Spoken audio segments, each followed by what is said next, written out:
നമ്മൾ എല്ലാവരും ഫേസ് ചെയ്യുന്ന ഒരു മെയിൻ പ്രശ്നമുണ്ട്, കമ്മ്യൂണിക്കേഷൻ. പക്ഷെ സത്യത്തിൽ നമുക്ക് കമ്മ്യൂണിക്കേഷൻ ചെയ്യാൻ അറിയില്ല എന്നതാണോ പ്രശ്നം? മറ്റാളുകൾ എന്ത് വിചാരിക്കും എന്നൊരു പേടിയാണ് പ്രശ്നം.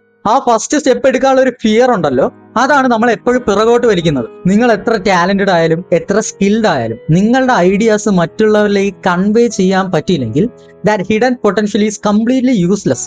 ആദ്യം നമ്മൾ ചെയ്യേണ്ടത് എന്താണെന്നറിയോ? ഈ ഫിയർ ഓഫ് ജഡ്ജ്മെന്റ് തള്ളിക്കളയുക എന്നതാണ്. അപ്പൊ ഈ ഫിയർ എങ്ങനെ നമുക്ക് മാറ്റാം? സിമ്പിൾ ആയിട്ട് ചെയ്യാൻ പറ്റുന്ന ചില കാര്യങ്ങളുണ്ട്. ഒന്ന്, അക്സെപ്റ്റ് മിസ്റ്റേക്സ്. തെറ്റുകൾ സംഭവിക്കുമെന്ന് ആദ്യം മനസ്സിലാക്കുക. പെർഫെക്റ്റ് ആയി സംസാരിക്കാൻ ആർക്കും കഴിയില്ല. തുടക്കത്തിൽ നമുക്ക് മിസ്റ്റേക്ക് ഒക്കെ പറ്റും, അത് അക്സെപ്റ്റ് ചെയ്യുക. 2, സ്റ്റാർട്ട് സ്മോൾ. കണ്ണാടിയുടെ മുന്നിൽ നിന്ന് പ്രാക്ടീസ് ചെയ്യുക, അല്ലെങ്കിൽ ഫോണിൽ നിങ്ങളുടെ സ്വന്തം വോയിസ് റെക്കോർഡ് ചെയ്തിട്ട് അത് കേൾക്കുക. 3, ക്ലാരിറ്റി ഓവർ കോംപ്ലക്സിറ്റി. വലിയ ഇംഗ്ലീഷ് വാക്കുകൾ ഉപയോഗിക്കുന്നതിനും പകരം എഫക്റ്റീവ് ആയിട്ടുള്ള കമ്മ്യൂണിക്കേഷൻ യൂസ് ചെയ്യുക. പറയുന്ന കാര്യം കോൺഫിഡൻസോട് ക്ലാരിറ്റിയോടുകൂടി പറയാൻ ശ്രമിക്കുക എന്നതിലാണ് കാര്യം. ഒരു കാര്യം മനസ്സിലാക്കുക, കമ്മ്യൂണിക്കേഷൻ സ്കിൽസ് മാത്രം ഇംപ്രൂവ് ചെയ്തുകൊണ്ടായില്ല. നിങ്ങളുടെ വേർഡ്സിന് വെയിറ്റ് വേണമെങ്കിൽ നിങ്ങളുടെ ക്യാരക്ടറും പേഴ്സണാലിറ്റിയും സ്ട്രോങ് ആയിരിക്കണം. കോൺഫിഡൻസ് വരുന്നത് ഉള്ളിൽ നിന്നാണ്. നിങ്ങളുടെ ലൈഫിൽ, കരിയറിൽ ആളുകളുടെ മുന്നിൽ ഒരു റെസ്പെക്ട് നേടണം എന്ന് നിങ്ങൾ ആഗ്രഹിച്ചിട്ടില്ലേ? ഈ ഒരു എക്സാക്ട് റീസണിന് വേണ്ടിയിട്ട് ഞാൻ 4 പുസ്തകങ്ങൾ എഴുതിയിട്ടുണ്ട്. ഇത് വെറും ഒരു ഓർഡിനറി റീഡിംഗ് മെറ്റീരിയൽസ് അല്ല.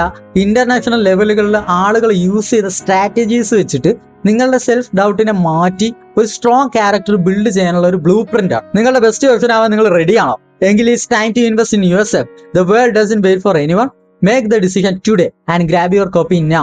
സോ നിങ്ങൾക്ക് ആ പുസ്തകം യൂസ് ചെയ്ത് നിങ്ങളെ തന്നെ സക്സസ്ഫുൾ ആയിട്ട് കാണാൻ ആഗ്രഹം ഉണ്ടെങ്കിൽ ഞാൻ ഹൈലൈറ്റിൽ ലിങ്ക് പിൻ ചെയ്ത് വെച്ചേക്കാം. നിങ്ങൾക്ക് യൂസ്ഫുൾ ആയിരിക്കും. സക്സസ്ഫുൾ ആവാൻ നിങ്ങൾക്ക് താല്പര്യം ഉണ്ടെങ്കിൽ തീർച്ചയായും ഈ പേജ് ഒന്ന് ഫോളോ ചെയ്ത് വെച്ചാൽ നിങ്ങളുടെ കൂടെ സക്സസ്ഫുൾ ആവാൻ ആഗ്രഹിക്കുന്ന എല്ലാ ഫ്രണ്ട്സിനും ഫാമിലിക്കും ഈ വീഡിയോ ഒന്ന് ഷെയർ ചെയ്ത് വെച്ചു. ഈ വീഡിയോയിൽ പറഞ്ഞ കാര്യങ്ങൾ നിങ്ങൾ മറന്നു പോകാതിരിക്കുക. ഈ വീഡിയോ ഒന്ന് സേവ് ചെയ്ത് വെച്ചോ. അപ്പൊ അടുത്ത വീഡിയോ ആയിട്ട് നാളെ കാണാം.